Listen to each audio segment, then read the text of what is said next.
be next on that list. Joining me to discuss all that is MAGA celebrity and astute commentator Benny Johnson. Good evening, Benny. Thank you for joining us. You are there. Remarkable movement, Benny, this afternoon from the White House. Another President Trump peace deal. But any sign yet that Hamas are going to take the bite?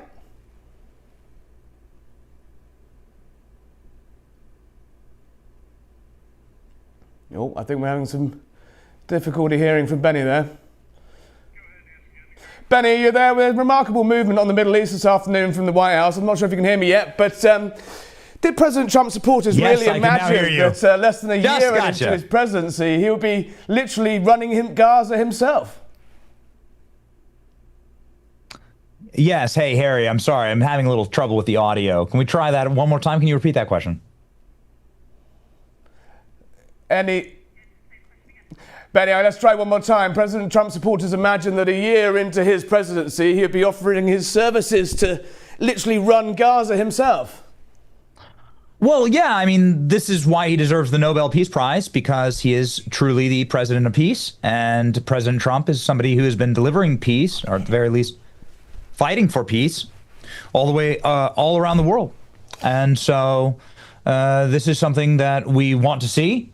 Nobody wants more forever wars. Nobody wants wars that could spiral out of control with American allies, that could potentially embroil us into more forever wars in our country and rob us of our treasure inside of our treasury, and also our greatest treasure, which is our American soldiers and our American lives. And so we want to sue for peace in Gaza, in Ukraine, in the Straits of Taiwan, all over the world, and that has been the policy of MAGA, and that policy has been strongly put forward today by the president. Great to hear from you there, from Benny. I can finally hear you now. That's good stuff. But I mean, when President Trump stood on his America First platform, I mean, bringing in Tony Blair, you know, the globalist, you know, this is a guy that's, you know, the last time he waded into the Middle East, it was on fire for a generation and millions of lives were lost. Is he really Tony Blair really the man to bring peace to Gaza?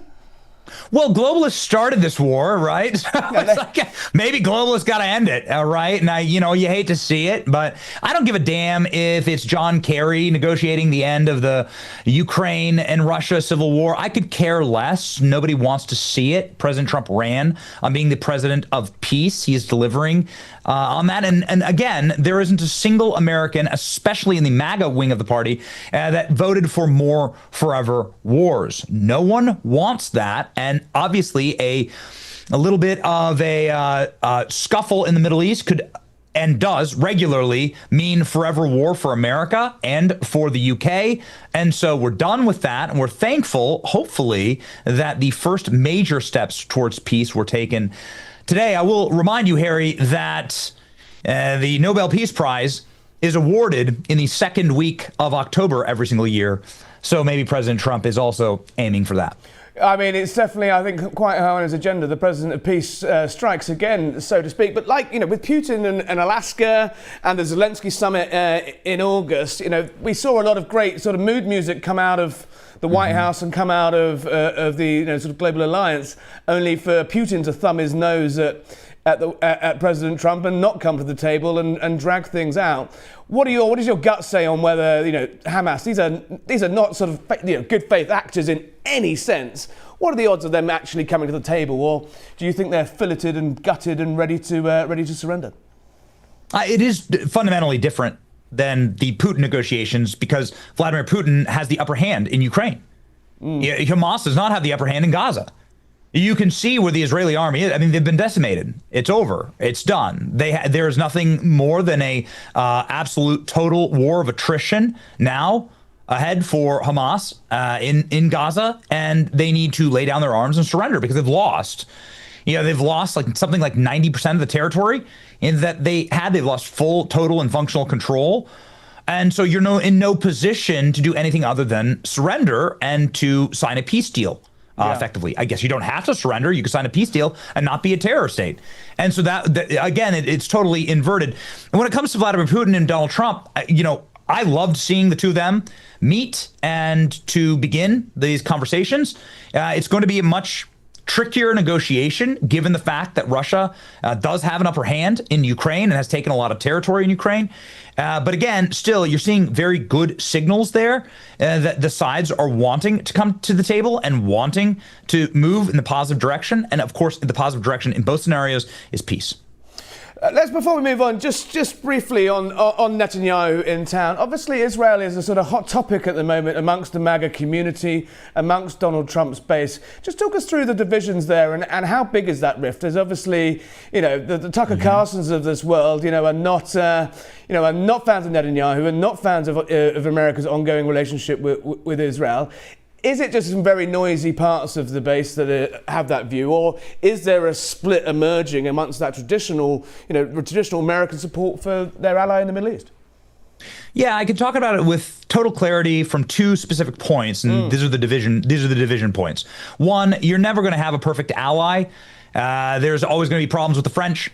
There's going to be problems with the UK. There's going to be problems with all of Europe, right? The whole of your allyship you're always going to come in conflict with, and you're going to have major disagreements.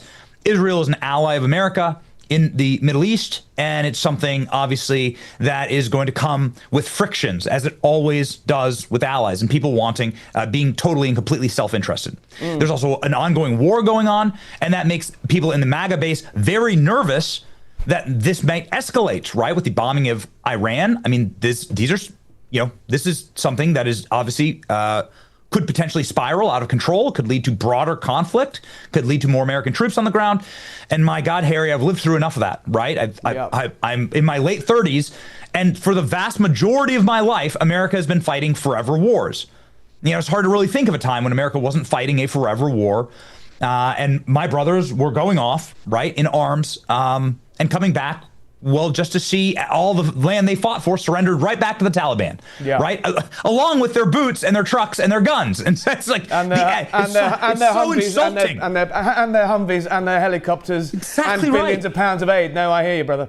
And MAGA doesn't want that. And so, again, with Israel, it's fraught because of those things, and it's fraught because of one other thing, which is that America first means America first. It means our nation first. Not Mexico, and not Canada, and not Israel, and not any country in Europe, no other allegiances other than America. And that's something that people obviously want to have as a cornerstone of our movement, that you have no other allegiance other than this nation. And that is, there's a rift there, because obviously I think that there's a lot of people that want to have, a lot of interested parties that want to put, I think, other nations before America. Yeah. And in every scenario, that's wrong. And I don't, it's wrong on the level when it comes to Israel. And I think that's what has created this. It's kind of like a flashpoint. But it's also wrong because for the last 4 years, we live without Ukraine. I mean, listen, man, you go through any liberal neighborhood in America and you'll see more Ukrainian flags than you'll see American flags in a lot of these streets. The height of Nancy Pelosi and Kamala Harris flying a Ukrainian flag inside of the well of the United States House of Representatives. Like they did that. That should be illegal, actually. And so that, again, it is an affront to what America first actually is. And every other country comes second. And so that is where the schism lines are. Fascinating. Listen, let's talk while we talk about what could be illegal for people like Nancy Pelosi and Democrats. The James Comey saga seems to be reaching a pretty fascinating conclusion now. Is this revenge, or is this genuine retribution for crime, or both? Sure. So you can't lie to Congress, and you can't demonstrably lie to Congress, meaning when everyone who has worked with you said that you've been illegally leaking national security information. I mean, again, that's something that should be an affront to your job as the FBI director. The FBI is an intel service for the federal government. You shouldn't be leaking your private notes or your information about ops you were running and hoaxes you were running against the president.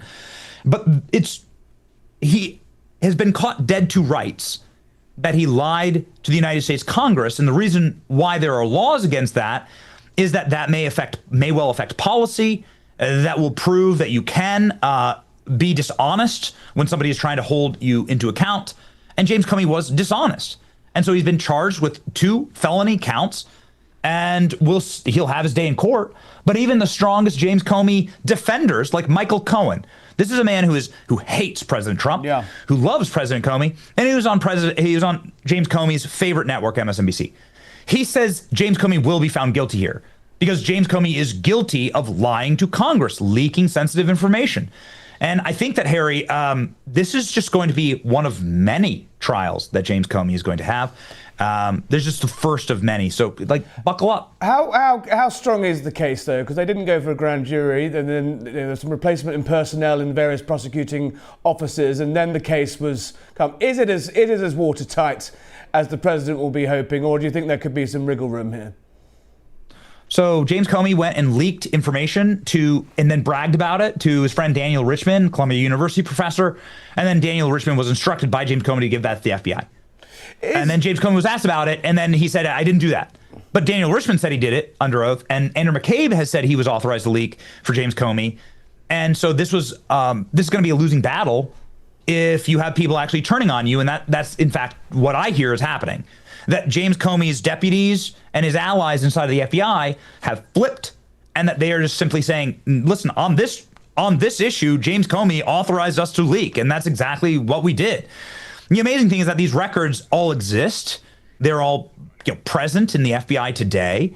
They're all in James Comey's own hand and in his own admission. And so I just don't know how you... I should James Comey should take a plea agreement. Quite frankly. Do you reckon that's where it ends up? Does he cuts a deal? If this is retribution, it's not quite the style of, we saw what happened with Donald Trump. We saw what happened with Donald Trump's allies throughout the Biden term. Lawfare. Is it about sort of bogging him down in legal costs, legal bills, and if he gets found guilty at the end of it for good measure, that's great. I mean, he could have gone a lot harder. We look at Roger Stone and how many cops turned up at Roger Stone's house on exactly the same charges. Comey's being allowed to turn up to a police station at a time of his own choosing. He's not having his doors kicked in. Is this more about just sort of putting a bit of pressure on him rather than actually trying to jail him? Yeah, we've all watched Game of Thrones, right? We've all seen Arya Stark. We know what actual retribution means. Right? You killed off my family, I'll kill off your family, right? In that saga, this is the way that it goes. And it's very entertaining. There is no retribution here. Retribution would be an eye for an eye, Old Testament style. And so in that case, it would be 35 armed FBI tactical agents, counterterrorism agents, kicking in James Comey's door, walking him out in his underwear or his Borat Speedo, whatever he wears to bed, and frog marching him in front of the world. The cameras, obviously, perhaps your cameras would be there. Maybe my cameras would be there. We'd be live streaming. It'd be the #1 live stream on Earth. And it'd be so much fun, right? They'd tip us off, have a camera ready. Let's go. That would be actual, that would be actual retribution. That would be actual revenge. Revenge would be what they did to Peter Navarro, who's 80 years old. He's Trump's financial advisor. They put him in leg irons on a plane. They watched the whole plane watch as Peter Navarro gets put in leg irons at the airport in public. They frog march him through the airport. This small. He's a small man, and he's 80 years old, and he's not a threat to anyone, and it would clearly have gone peacefully if a law-abiding person if they just asked. And then of course they raided Trump's home with a death. People miss this about the Trump raid. They had a kill order. They had a purposeful use of deadly force order from Merrick Garland, signed off on Merrick Garland. The intention there was to create a blue-on-blue nightmare where Secret Service is what are you doing raiding this home with guns? We're going to shoot at you. They shoot back. President Trump's teenage children are living in Mar-a-Lago along with Melania Trump. I mean, the intention there was to actually cause horrible harm to Donald Trump. So that would be revenge. That would be actually revenge. Send a kill order, in to raid Comey's house. But they haven't done that, and they won't do that. They're still better men. And quite frankly, I think that's a good thing. Honestly, you should show that you're different than the animals. Who do you think's next? Do you think John Brennan, former CIA director, will be wondering whether he's going to hear the crunch of boots on his gravel sometime soon? You've got James Clapper, the head of national intelligence, also in the sights. Is Hillary? Could this go all the way? Where do you think this ends? How far is the White House going to push this? So what I've heard, Harry, is that The White House is not happy about the Russiagate op that was run against President Trump. And so if you look at the architects of that op, you do have Brennan and Clapper up there. You have Comey as well. You have Barack Obama, who would certainly apply for and probably get presidential immunity for this. But he's the only one. Joe Biden was the one who was sitting there in the meetings suggesting that they go after General Flynn, and they ended up doing that, right? With the Logan Act. So this is something that you should prepare to see down the pike. Now, this op is a continuation of a conspiracy. So there's actually no statute of limitations that's ticking on it. It's also something that they did. They enforced this op in Florida, in Mar-a-Lago, in that raid. That was a big no-no. It was bad news. The reason why they were able to get this indictment against James Comey is that he was testifying in Virginia from his home during COVID. So they can actually run the grand jury there. They can run a grand jury in Florida, Trump plus 90 county, but that's just the way, it's the way Democrats do it in D.C. And they can get themselves, quite an interesting grand jury there.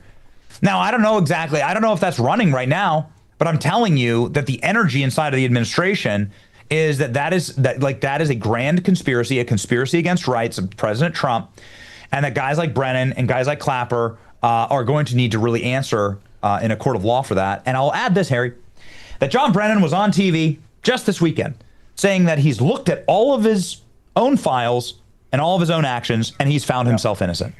So, good for you, man. John Brennan is out saying that he's innocent. So in the world that we've lived in, that probably means he's guilty as hell. Benny Johnson, thank you for joining us. So stand by for more fireworks is basically what you're saying. Come back and see us soon and keep us updated on all of that. See you soon, Benny. Thank you. After the break, we'll be discussing Keir Starmer's smearing of millions Brits as racist. What did they do? They dared to question illegal migration. It's reckless, it's insulting, and is he making the same mistakes as the American left? We'll have all of that next. Don't go anywhere.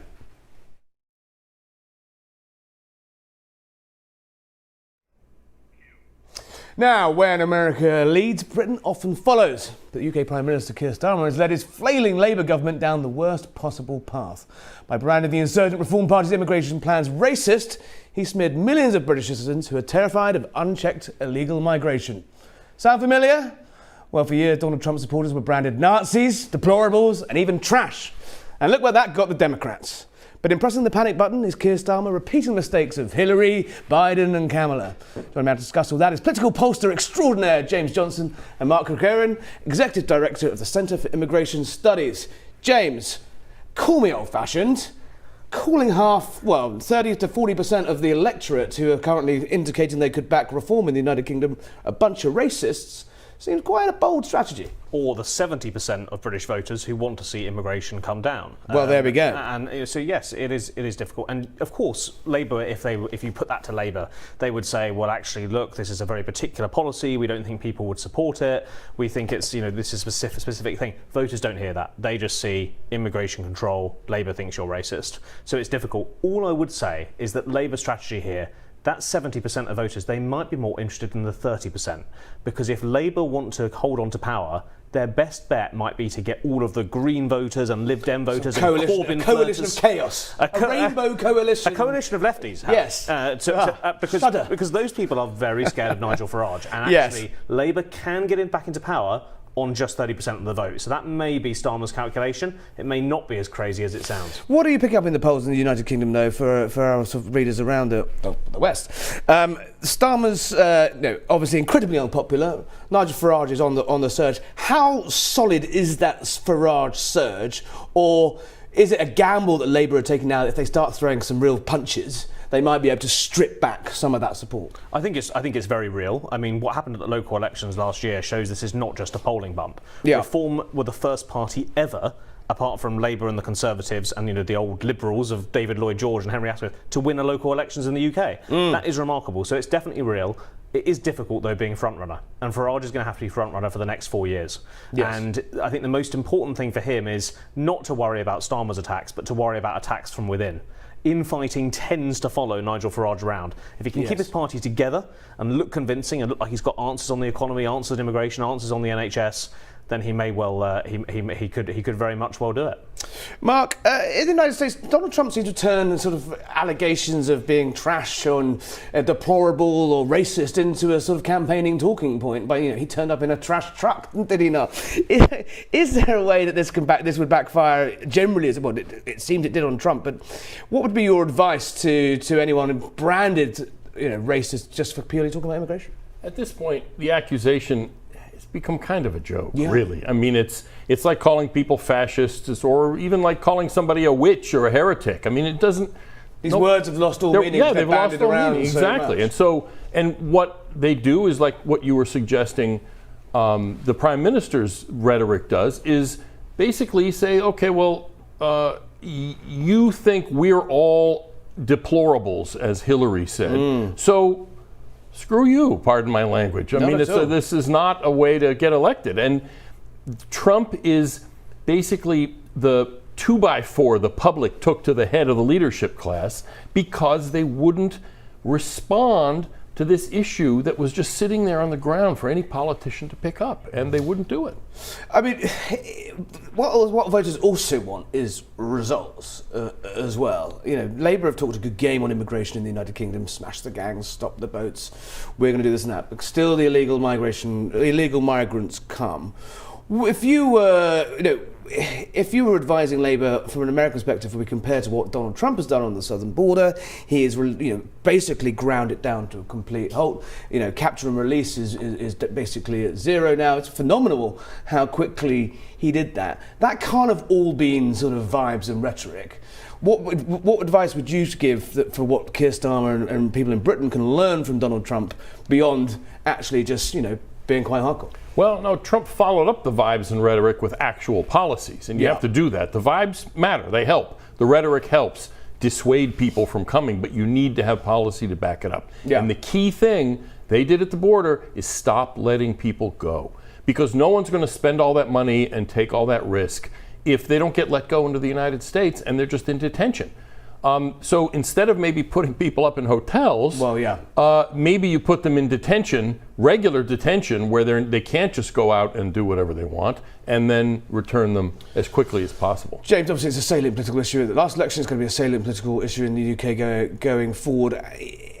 We're here in DC. Every time we get into this conversation, either on air or otherwise, people can say, what is going on in Britain? This is nuts. You're giving them pre-charged debit cards. You're putting them in 4-star hotels. The amount of migrant-related crimes in local communities are driving a wedge down the middle of the country. People are taking to the streets. Not all of them Tommy Robinson supporters or racists, good salt of the earth folk. Have had enough of this. They're spraying roundabouts. They're painting their houses with Union Jacks. The political class seem completely late to the prom on this one, right? Everything you just said, Harry, might be what Americans say, but you also could have lifted that from a British voter focus group. Which you do regularly. Which I do regularly, and the British voters feel like that. They can't get their head around it. They can't get their head around why there's not a common sense approach to this. Now, obviously, the difficulty is that US has a land border, UK has a sea border. It's a bit more difficult. There's a France to contend with. Yeah, I don't know. I love this debate. Is it harder? I'll get a quick thought from both of you, then we'll go back to James. Is it harder to police an island than an open border? You wouldn't think, and I used to think that of course it would be easier to have a maritime border, you'd think. But it's not. Because you can build a wall. It's hard to get over. You grab people as soon as they come. If people are coming by water, the boat falls apart. What are you going to let them drown? Leaving them drowning in the channel is not an issue. James, how far do you think the government have fallen on this issue? Will they ever be able to pull these voters back? Have people just given up on them and thought, you guys, look, we're giving you a chance. Tories messed it up. Labour messed it up. Let's spin the wheel. I mean, on immigration, it's done, I think. I can't see people really trusting Labour on immigration again. I don't think they did when they elected them, to be honest. I think they trusted them on the NHS. I think they thought this is better than Rishi Sunak and the Conservatives, but they weren't exactly going in with high expectations. So look, I think they are in real trouble. Like I say, their best bet now is what Labour's lines are at this conference, which is it's us or Farage. Try and rally the left around them. That is not going to be nice listening for anyone who's in the middle in British politics and wants immigration controls or thinks Nigel Farage is actually a reasonable guy. But for those people who are, more like the Corbynistas that Keir Starmer needs on board, it may well resonate. Just one very quick thing on the racist accusation. That will be particularly baffling to the number of non-white people in the UK who are also angry with immigration. Yeah, especially illegal immigration. It's because there's a lot of people who, first, second generation, third generation immigrants whose parents came to this country or their grandparents came to the country completely legally and have played by the rules and have assimilated into British society and American society, especially American society actually.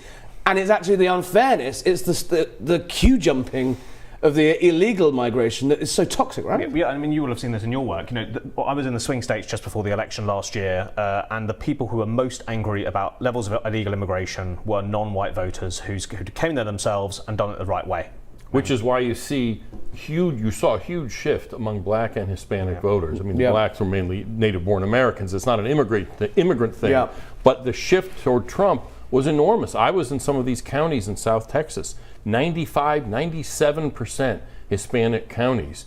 They've been voting for Franklin Roosevelt for 75 years, and they finally realized this is not the Democratic Party they grew up with, and they're shifting to Trump. And go on, James. Well, I just say I would not be surprised if some of those non-white voters in the UK who've traditionally voted Labour or left-wing parties also start fraying, and some of them actually backing reform in numbers that we haven't perhaps seen yet.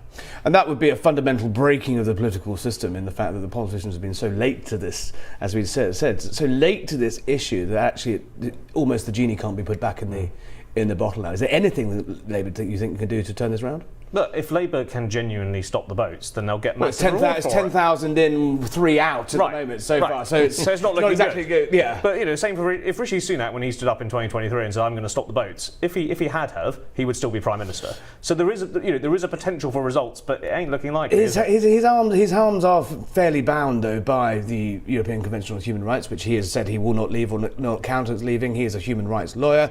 We've discussed at length before, and I've bored on about it before. Is he really the man who loves the human rights sort of infrastructure so much? Is he really the one that can pull the plug on it? You've got the Refugee Convention written for a different age, for a different world, where we were dealing with hundreds of people rather than millions of people moving around. Well, if you were advising Keir Starmer, obviously within those constraints that are on issue, what would he need to do to really have that sort of Donald Trump effect, to follow up the rhetoric with action? What action could he actually take, given we are an island surrounded by water that could very easily, could get tough, could get deporting? One thing Donald Trump said is that you didn't need new laws, you needed a new president. So I'm not sure how much the Prime Minister can do, but if he can do anything, you stop putting up illegal migrants in hotels and giving them gift cards. You put them in regular detention, where they're basically in jail, but there's a door out. They can always go home, but that is the only way you're going to dissuade people from pouring across the channel, because there's a payoff once they get to Britain. The El Dorado effect, the golden city on the hill, people come to it. James, on that very note, the government currently announced very out of nowhere that they're going to introduce digital ID cards. Obviously that set off a lot of people. My libertarian instincts deep down, I hate it. But frankly, what options do we have left? The United Kingdom is a hotbed, as America was before, for illegal work. If you don't shut out that illegal black market where people can cross a border and disappear into the black economy, what can you do? And do you think ID cards, A, will work, and B, will there be public consent for them? Well, I think, as far as I can tell, and people on the left have said this, that actually this kind of already exists in the form of e-visas. So it doesn't actually have much. You get prints. You get your printer. Except if you arrive on a boat, you could disappear quite quickly. Right. So I think Labour have looked at the polling, right, and they've said the way that we get support for this digital IDs policy is by linking it to immigration, because people are concerned about immigration. I think what they're really doing it for is that they see, perhaps rightly, huge benefits in terms of public service reform and people being able to have one, linked ID across all of these different services, but that is a very different argument, and they're not going out and selling that argument in the way that, for example, Tony Blair, who's been pushing this policy for 20 years, our new Gaza president, indeed, all hail the king of the globalists. He's been making that argument in quite an honest way. I'm not sure that Keir Starmer and the government have. In terms of public concern, look, I think people are more relaxed about this kind of thing that they were 15 years ago. Exactly my next question. It's not the same great big brother centralised database of incompetent government IT projects where they lose all the data.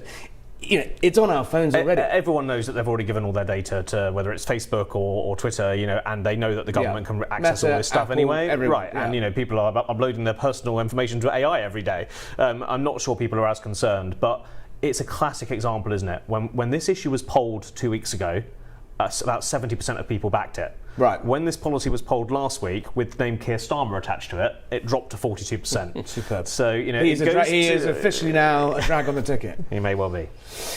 You've been doing some other polling, James, about President Trump and British and Western views of the president. From where I'm sitting, it looks like agree with him or not, love him or hate him, he's quite funny. But he is moving fast and breaking things. He's getting stuff done. He put stuff in his manifesto and then he's delivered on them. How's that landing around the world? Well, we asked Brits what their biggest strength was of America and America's biggest weakness, and one of the top answers for both was Donald Trump. Fantastic. They see him as being someone who is ready to break things, is ready to get things done, but they also think, is his approach costing allies around the world? Is he going to stand by the UK?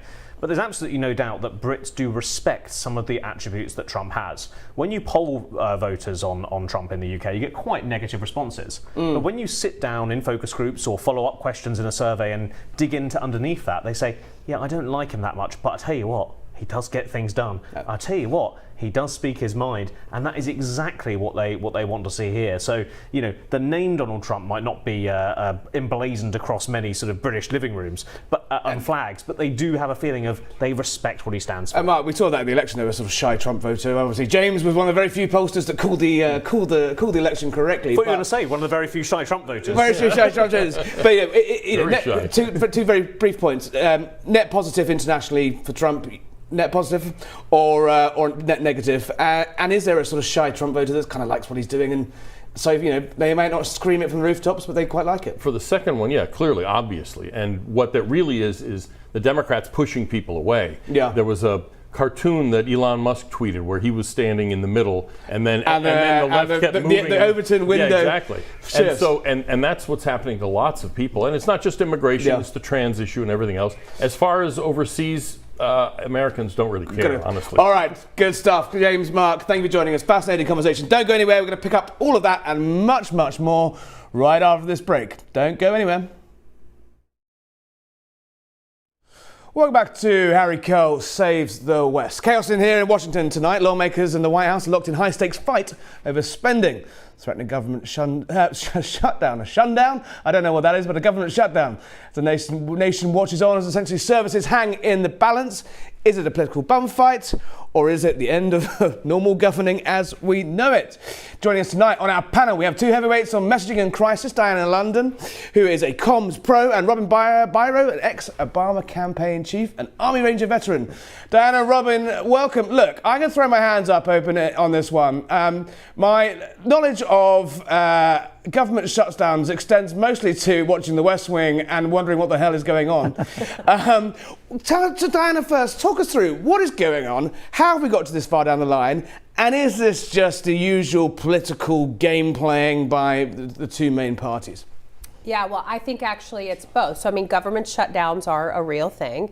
If the governing parties cannot come to an agreement on the president's plan, then they're going to shut down the government. But I do think that it's always been the big boogeyman that each side kind of uses to mess with the American psyche on the government and funding. I'm going to be quite honest with you. I am very sick and tired of the politics that comes into our government and how we play with the shutdowns.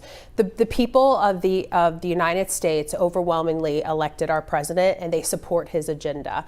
And I'm going to say something a little bit controversial, but I think that if we can't come to an agreement, then shut the government down and let's go in and have some hard conversations. And if it takes shutting it down to make a point that the president is doing what's right for our country and he's not going to stop until he gets what he wants, what the American people have have said that they wanted, then the Democrats are going to need to come to the table and accept that. With your crisis comms hat on, though, that's going to be a punchy one to explain to people why they're not getting paid, why their public services are shutting down, and various other bits of their lives grind to a halt, right? I'm still waiting for my social security number. I've been here for months. Yeah, well, listen, I'm going to be honest with you. I don't actually think that the American people really care about the what happens in Washington, D.C. regarding the shutdown. I think that they care about the economy. I think they care about safety. I think they care about the American people getting what they are supposed to be getting. I don't think we need to be funding illegal immigrants and all of these programs that really do nothing for the American people. And so I'm hopeful that we can, obviously, we want the government to stay open. But I'm tired of each side leveraging that boogeyman to mess with the American people's emotion on, making a deal. So I think we're going to see it stay open. I think the Democrats are going to come to the table because ultimately I think this is actually an L for them, not for the president. So yeah. Robin, you worked for the Obama administration. The Democrats are going to have to own this shutdown if they push on with it and go ahead with it. Is that good news for them, or how's the Democratic leadership on the Hill going to effectively tool up and use this as a measure in their campaign against Donald Trump? One thing that I struggle with my party, the Democratic Party, is that we just are no good at messaging. So even though Republicans control the House, the Senate, and the executive, this shutdown will be pinned on our shoulders because we have people like Chuck Schumer dilly-dallying, saying that it's about health care, when the CBO, the Congressional Budget Office, already said that about 900,000 people are on the medical rolls that shouldn't be on there. Sure, there's 16 million people that may risk losing coverage, but there are almost 100,000 of them that shouldn't be on there anyways. So we do need to have a look at these things. My party, we could really suffer in the midterms because, like I said, we're just not good at messaging. And I really don't see anybody out there. Republicans are pretty masterful at messaging. They're saying that this is the Democrats' fault, and I don't see many parties saying anything to the contrary other than but healthcare for non-citizens. That's a non-starter. I mean, that's not popular with anybody in our country. Maybe the most minute segment of the population, but I mean, you're talking about a 95% unpopularity rating probably for healthcare for non-residents. Yeah, Robin, it strikes me that the Democrats are still kind of punch drunk from last November. They're still sort of reeling around with their fingers in their ears, trying to work out what the hell happened to them there. We've got Kamala Harris on her sort of, masochism apology, tour, taking down a load of her rivals. This does feel like, though, this is the first time the Democrats have got back on the pitch on the Hill, really, since January, in actually forcing an issue. Obviously, they don't naturally have a sort of leadership emerging yet. Is this going to help them, though, get back, get their ducks in a row, get back to sort of focusing on those midterms in 26, or have they picked the wrong battle? As my co-panelist here said, nobody wants a government shutdown. Government shutdowns are deeply unpopular with the American public, the voting electorate. So we've got to move past this, and I feel pretty strongly, like her, that we're going to move past this some way, whether we have a clean spending resolution or not. My party has deeply entrenched that healthcare must be addressed. I suspect that we will address it in some fashion, but not in a way that is going to allow for 16 million people to have coverage, including people who are non-residents. So we have to concede something, and hopefully some people with some good common sense. Well, we need voices with some common sense out there saying something that just makes sense to average American voters, because the party is sort of coalescing around a message here, but it's been so long. I mean, it's been almost a year of flailing with pretty much no leadership. That the messages that I still get are from Nancy Pelosi almost every single day. And we need new leadership. Diane, I suspect you're on the other side of the aisle, but is there anyone there from the Democrats world that's worrying you yet? I mean, obviously Mandami is emerging in New York as a sort of great socialist hope of the left. AOC is sort of flirting with that sort of vote. But in terms of actually landing blows and closing the gaps on the economy, on healthcare, on immigration, is there anyone yet that's worrying you from the Democrat side? I'm going to be honest with you. I I have no hope for the current Democrat Party right now and the leadership that they've put up. They clearly have not learned from this last election about what the American people care about. That's the economy, that's ending forever wars, that's America first, that's building our own homeland and bringing opportunities back here. And I don't understand what the Democrats are doing. Why are you ushering forward blatant communist who, I mean, listen to what Mamdani stands for. There's not one thing. Abolishing billionaires, I think, was one of them. He wouldn't criticize Hamas this week when asked directly to do that. You know, we've seen in Britain how it goes when you try to nationalise various things. He wants to sort of have nationalised grocery shops. This is a gift. This is a gift for the Republicans. Right? Yeah, absolutely. And I think that's why you see Chuck Schumer not endorsing it. They're talking, they're communicating, because he knows that he will automatically become the front person of their party. This is my hope for the Democrat Party. Wake up.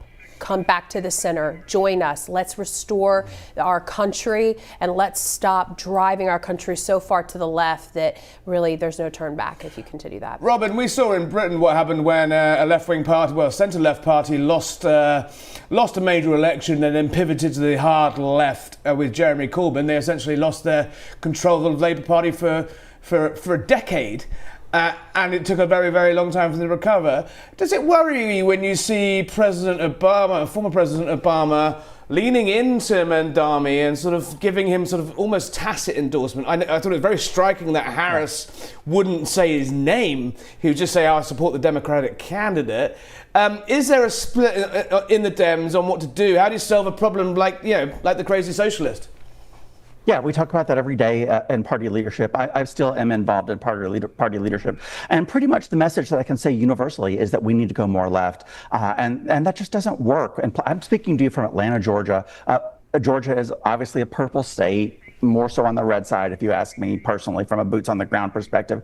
But those messages aren't going to resonate. I mean, we lost every single swing state, all 7 of them. We lost them all. We're not going to regain any ground roads here by going further left, and especially into democratic socialist land. What works in New York City cannot be used as a model to take across the country, especially to places like the 7 swing states. It's a recipe for failure. You say you're talking to the leadership about that. Do they get that, or are we suddenly in the run-up to November going to see, sort of people putting their heads above the parapet and endorsing this guy? That will endorse him. They're not getting it. The message that I keep getting told is, in fact, let me share this little anecdotal bit of information. When I say that we need to focus on common sense issues that are important to the majority of Americans, 80% of them, they tell me that I'm from the old school Obama era and that I need to get with it and become a democratic socialist. So that's deeply concerning.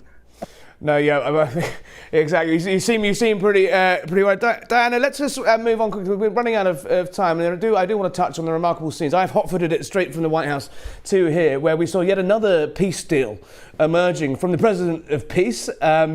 Some of those 7 wars he claims that were stopped weren't necessarily wars in the first place, but sort of conflicts and things. Obviously, the testiest 2 are the Ukraine conflict and the situation in Gaza. We saw a lot of fireworks and movement in Alaska and noise around Ukraine. Are we in danger of falling into a similar trap tonight with this much heralded, highly controversial peace deal about Gaza? And if Hamas doesn't come to the table, then we're stuck at square one again, aren't we, Diana? I want to congratulate the president, though, because I know this president, and Donald Trump is truly the president of peace, and he never wants forever wars, and he doesn't like conflict. And so I believe that really that man is focused on ending this war. It is a very contentious time, I believe, for Israel right now. Israel came out of the gate where the momentum was on their side, and it's really changed because people are seeing what's happening in Gaza.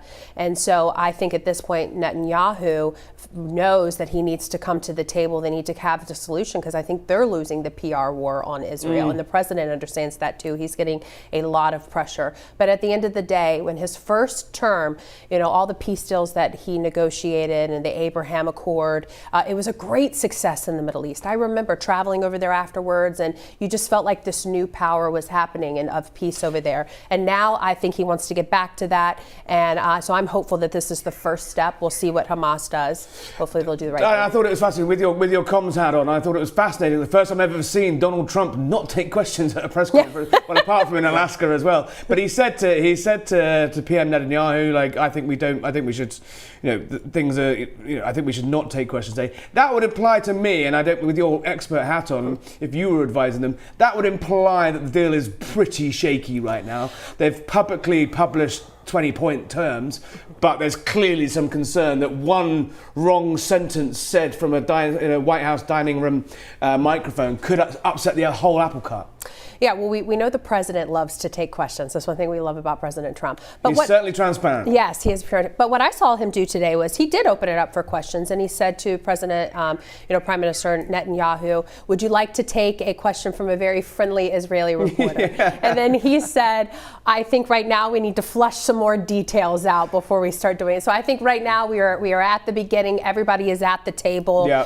The famous saying is that as long as we're talking, then peace will happen. So we're talking, and that's good. Over to the terrorists now. Robin, look, if he gets this over the line, if he brings peace to the Middle East, surely President Trump deserves that Nobel Peace Prize, and the Democrats will clap him along the way. Hey, Hillary Clinton said she would nominate him for one if that were to happen now. Do I believe that? No, I don't see her doing that. But I'm telling you, I fought for 10 years as a U.S. Army Ranger. And that was a 21-year war that we did with OIF and OEF, and it's just no good. I mean, it might benefit you could argue that it could benefit the economy in some ways. But all right, no, Robin, Diana, I'm afraid we're out of time. That's all we've got time for on Save the West tonight. Good night. Don't forget to subscribe on YouTube. See you tomorrow.